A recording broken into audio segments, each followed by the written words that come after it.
Oke, selamat datang. Hari ini kita akan membahas salah satu misteri paling menarik dan paling abadi dalam sejarah. Di mana sih sebenarnya semua harta karun Nazi yang hilang itu? Nah, semua kehebohan ini kembali memanas pada tahun 2015 gara-gara sebuah cerita yang kedengarannya kayak plot film. Ada pengakuan dari seseorang di akhir hayatnya tentang kereta legendaris penuh emas yang hilang selama 70 tahun.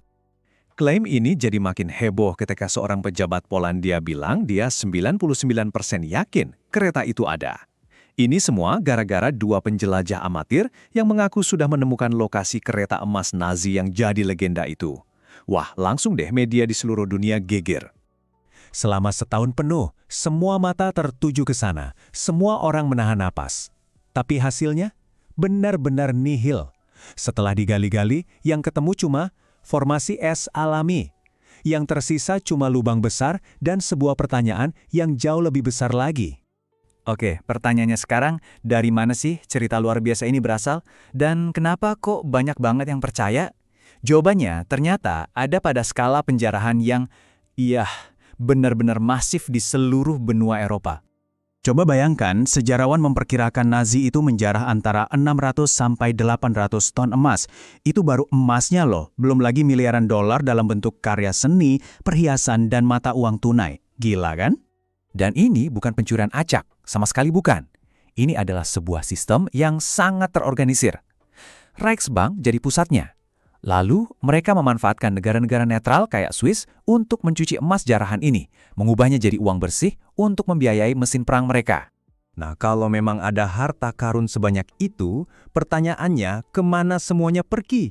Saat Reich ketiga mulai runtuh, para pemimpinnya panik dan menyembunyikan semua hasil jarahan itu di berbagai tempat, yang akhirnya melahirkan legenda-legenda yang kita kenal sampai sekarang.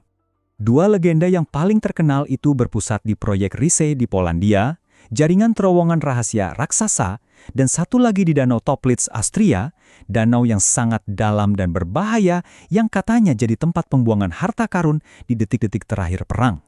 Tapi apa yang sebenarnya ditemukan di Danau Toplitz? Well, bukannya emas, tapi isinya aneh banget.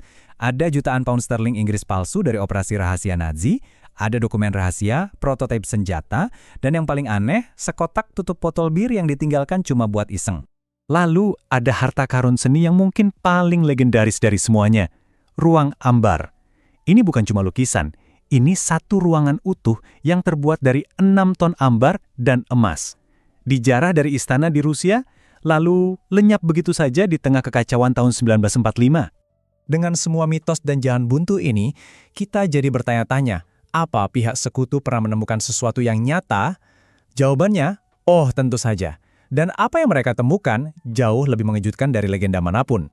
Jadi di sebuah tambang garam di desa Merkers, Jerman, tentara Amerika secara nggak sengaja menemukan timbunan harta karun tunggal terbesar di abad ke-20. Jumlahnya 100 ton emas. Dan di dalam tambang itu bukan cuma emas batangan. Ada tumpukan uang dari berbagai negara, 400 ton karya seni tak ternilai, dan yang paling menyayat hati, ada ratusan koper berisi barang-barang pribadi yang dicuri dari para korban Holocaust. Tapi akhir perang ternyata bukan akhir dari cerita ini. Justru, ini adalah awal dari perburuan harta karun jenis baru. Perburuan yang tidak lagi dilakukan di terowongan gunung, tapi di ruang sidang, arsip, dan museum. Contohnya tahun 2012.